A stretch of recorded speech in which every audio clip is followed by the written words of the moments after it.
అందరికీ నమస్కారం. ఈ నియోజకవర్గం రిజర్వ్డ్ నియోజకవర్గంలో తెలుగుదేశం పార్టీ తోటి అఖండ విజయం సాధించినటువంటి కొలికిపూడి శ్రీనివాసరావు గారు ఈ నియోజకవర్గంలో జెండా మోచిన నాయకులను విస్మరించి తన యొక్క ఆలోచన విధానాన్ని, తన యొక్క పరిపాలనా విధానాన్ని బాధ్యత రాహిత్యంగా ప్రయాణం చేస్తూ ఉన్నారు. ఆయనకు ఉన్నటువంటి ఆవేశం తెలియదు, ఆలోచన తెలియదు, కానీ నోటితోటి అబద్దాలు, బూతులు, మాట్లాడకూడని భాష మాట్లాడి తనకున్నటువంటి పదవి యొక్క గొప్పతనాన్ని కూడా కించపరిచి ఈ నియోజకవర్గాన్ని అస్థిరపరిచే ప్రయాణం చేస్తున్నారు. ఎందుకంటే ఆయన మాట్లాడిన భాషా విధానం అంతా కూడా పార్టీకి తెలుసు, ప్రజలకు తెలుసు, సమాజానికి తెలుసు. ఆయనకున్నటువంటి మానసిక పరిస్థితి ఏంటో ఎరిగి ఆయన ప్రవర్తించాల్సిన అవసరం పోయి ఇక్కడున్నటువంటి పార్టీ క్యాడర్లని, ప్రజలని, కార్యకర్తల్ని, పార్టీని కించపరుస్తూ పార్టీ పరువుని తీస్తూ ఉన్నారు. కొలికిపూడి శ్రీనివాసరావు గారి వల్ల తెలుగుదేశం పార్టీ యొక్క ప్రతిష్ట ఈ నియోజకవర్గంలో దిగజారిపోతుంది. ఎందుకంటే ఇవాళ ఆయన ఒక 15 కార్లు వేసుకుని పల్లా శ్రీనివాసరావు గారిని కలవడానికి వెళ్లారు. ఏం చేశారైనా ఇక్కడున్నటువంటి మండలంలో అధ్యక్షులు ఉన్నారు, పార్టీ నాయకులు ఉన్నారు, సీనియర్లు ఉన్నారు, పెద్దవాళ్ళు ఉన్నారు. వీళ్ళందరూ వదిలేసి కొంతమందిని తోడేసుకుని ఏ విధంగా ఆ ప్రయాణం చేశారంటే రాబోయే కాలంలో తిరువూరు నియోజకవర్గంలో తెలుగుదేశం పార్టీకి గ్రూపులు వేయడానికి విత్తనం వేశారు. ఆయన తిరువూరు నియోజకవర్గంలో పార్టీని 2 భాగాలుగా చీల్చి ప్రయాణం చేయడానికి నాంది పలికి ఈ విధమైన పోకూడలు చేస్తున్నటువంటి కొలికిపూడి శ్రీనివాసరావు గారు తను మానసికంగా ఏ విధంగా ప్రయాణం చేస్తున్నా ఆలోచించాలి.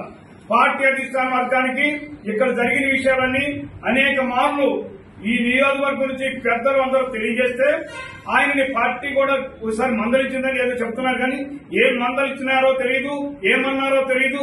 ఆయన ప్రవర్తనలో మార్పు రాకుండా ఇప్పటికీ కూడా అనేక విధాలైన పోకడబోతున్నారు తప్ప మంచి మార్గంలో ప్రయాణం చేసే ఆలోచన చేయకుండా ఉన్నందువల్లనే మేము పార్టీకి అనుకూలంగా ఉన్నటువంటి వారు ఏనాటి నుంచో 40 ఏళ్ల నుంచి పార్టీ జెండాను మోస్తున్న పెద్దలందరూ కూడా అనేక రకాలుగా నష్టపోయి మా పరువులు పోయి ఈ నియోజకవర్గంలోని పార్టీ ద్వారా పనులు చేయడం మానేసేసి ఈ డిబేట్ల కోసము ఎమ్మెల్యే గారి మాటలకి ప్రతిఘటించడం కోసం ప్రయాణం చేసిన పరిస్థితి వచ్చింది.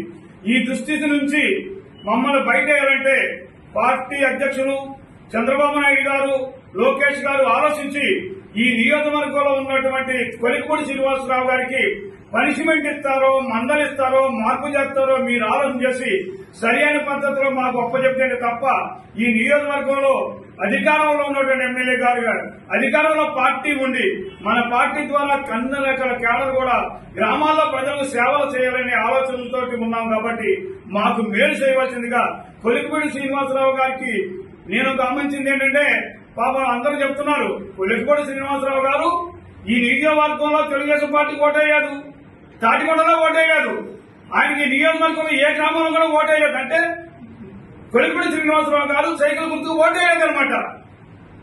ఒక్కసారి పార్టీ ఆలోచించాలా.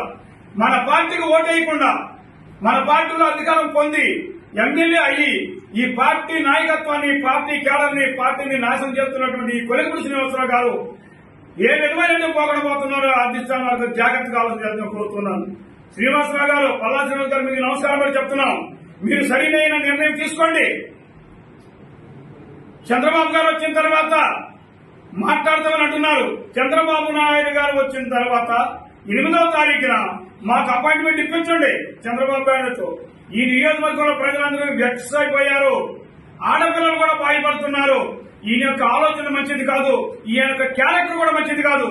బూతులు మాట్లాడారు, భంగపాటు చేశారు, భయపెట్టారు, దౌర్జన్యం చేశారు, అవినీతి చేశారు, ఎన్నో దుర్మార్గాలు చేశారు. ఇలాంటి వ్యక్తిని మాకు అందించి మాకున్నటువంటి కనీస జ్ఞానాన్ని గాని, పార్టీ మీద అభిమానాలు గాని మా విలువను తగ్గించే ప్రయత్నం చేస్తున్నారు. కాబట్టి తప్పకుండా పార్టీ ఆలోచించి చంద్రబాబు గారు వచ్చిన తర్వాత ఈ నియోజకవర్గం నుంచి కనీసం 10,000 విధానం తగ్గకుండా మేము వస్తాం. కాబట్టి మాకు అపాయింట్మెంట్ ఇప్పించి మా నియోజకవర్గాన్ని కొలికిపూడి శ్రీనివాసరావు గారి కబంధ హస్తాల నుంచి కాపాడవలసిందిగా మిమ్మల్ని కోరుకుంటూ విరమించుకున్నాం. జై హింద్.